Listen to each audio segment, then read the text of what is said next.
Petrol, diesel, CNG सर्व काही महाग झाले. 2 रुपयांनी महाग झाले. तेलाचा डब्बा किती महाग झालाय हे सर्वांनीच पाहिलं. ही तर फक्त सुरुवात आहे. आता बघा काही दिवसात कशा प्रकारे महागाई वाढते. निवडणुका संपल्यात. आता कोणत्याही राज्यात निवडणुका नाहीत.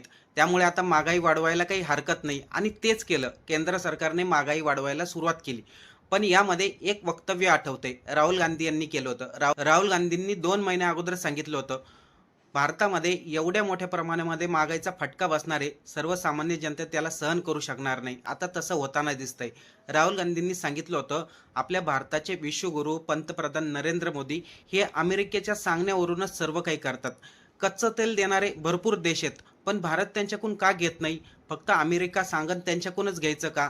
आज कच्चं तेल कमी पडलंय, त्यामुळे भारतामध्ये पेट्रोल डिझेल महागलंय आणि पेट्रोल डिझेल महाग झालं की बाकीचे वस्तू देखील महाग व्हायला सुरुवात होतात.